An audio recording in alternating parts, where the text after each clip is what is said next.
G'day everyone, welcome back and welcome to the House of Huns.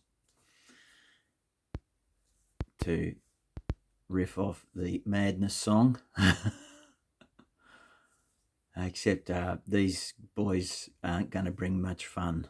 They're probably going to bring trouble, certainly to the late Roman Empire and all the peoples that they pushed ahead of them, the various Gothic peoples and other people groups they forced into Europe in their destructive path.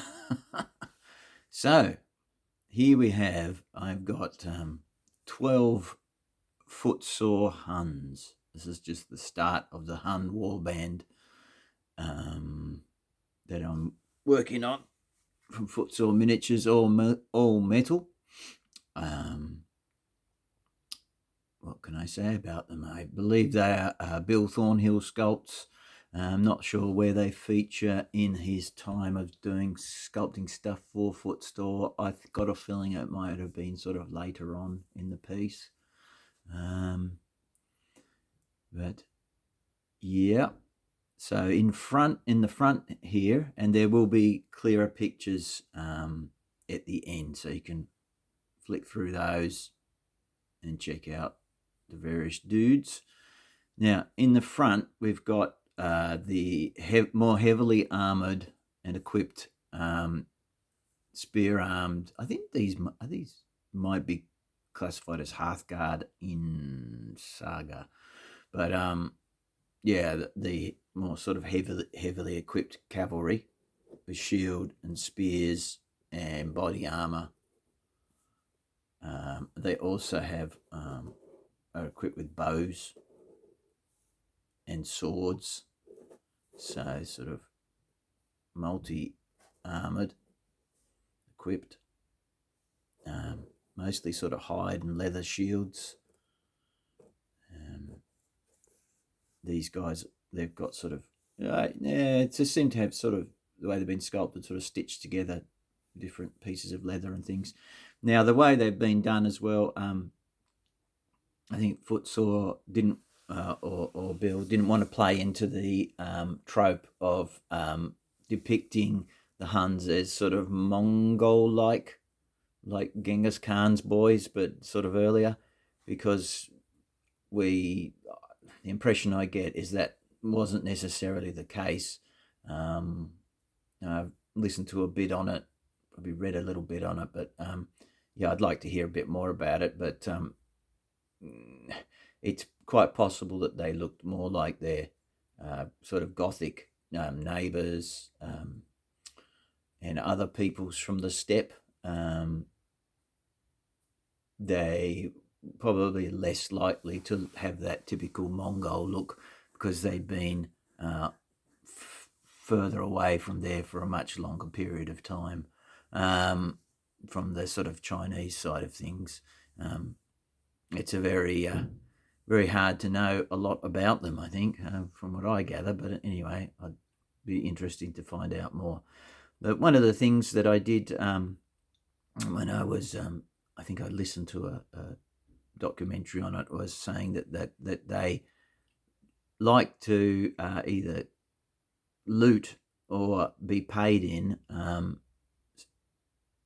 special fabrics and stuff like silks. They were very taken with the silk industry and its products from that they encountered in the Eastern and Western Roman empires, and they were highly prized things. So I thought, rather than sort of make them look like sort of drab, drab looking Huns, sort of grotty and dark and whatever, like they might be depicted in some Hollywood thing.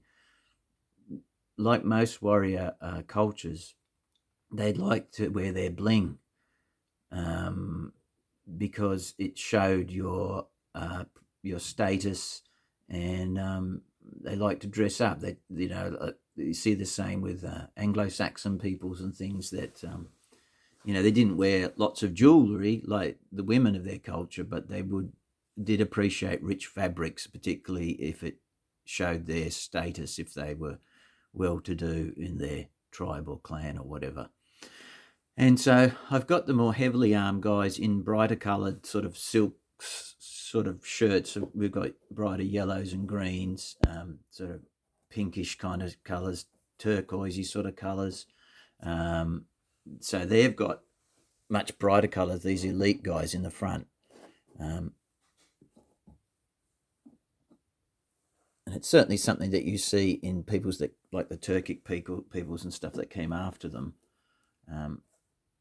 They liked all those things as well, just like lots of other warrior cultures. So these other guys, the more sort of simpler, perhaps slightly lower status, typical bow-armed chaps. Some have got swords, mostly they're bow-armed, racing around, loosing arrows. These guys, though it won't be necessarily the case with the other batches, they've got shields as well. They'll probably mix in with the whole force, just with some with shields, some without, but everyone seems to have bows. Yeah, so it'll be clearer in the photos. So yeah, these guys, they've still got plenty of colour, but more muted. So the way I did that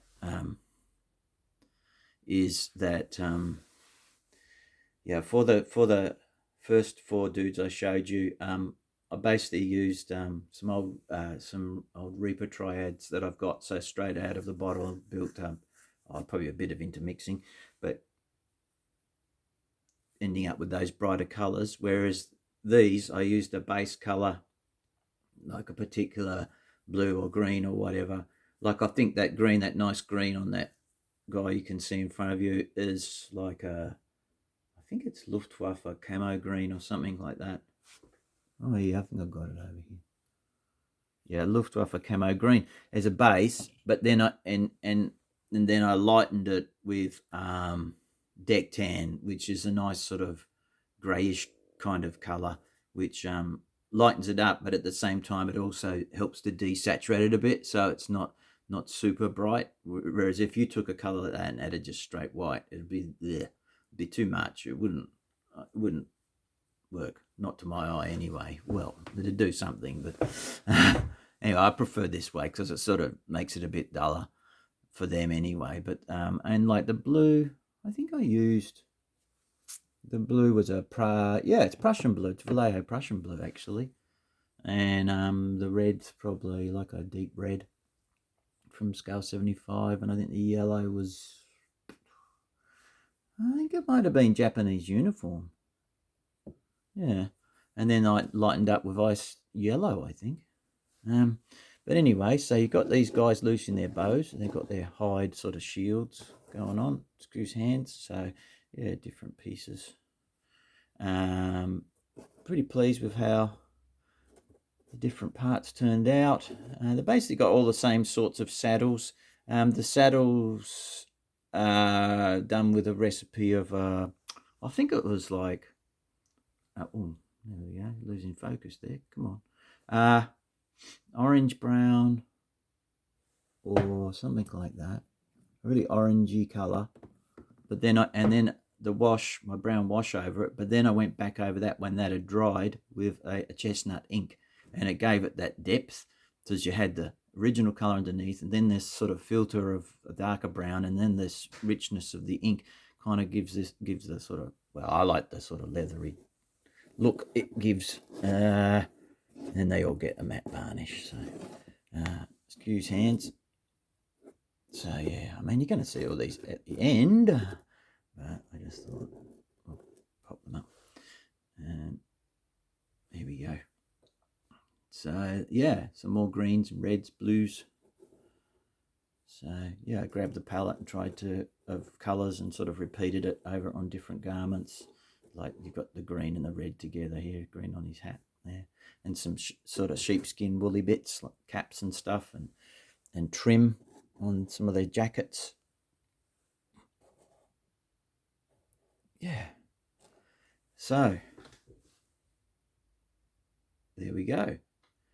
So that's the Huns. Welcome to the House of Huns. So there'll be more from the Huns down the track. Lots of horses to paint, obviously. So it takes quite a while to do because you're doing sort of lots of things. What else can I tell you? I don't know. I'm not going to tell you too much more. If you've got any questions, put it in the comments below. There'll be more Huns featuring down the road. I've got more to do. Yeah, apologies that I haven't had the part 2 of the Mounted Sergeant video out yet. I've been busy working on these guys, and I have taken footage for that other video, but it's just like a clip here and a clip there, and it's trying to make time after I've been working on these to do some more on that, and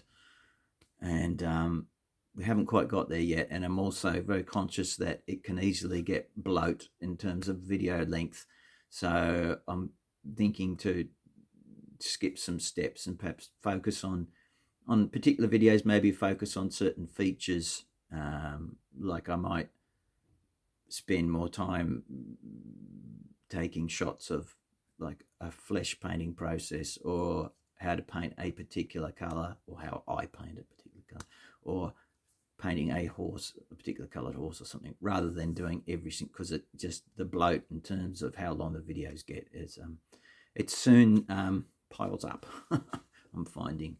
So yeah, maybe I'll just zoom out a bit. There we go. It's a bit bright under the light there. Yeah. Anyway, guys, I hope you enjoy seeing the first of the Huns, the House of Huns.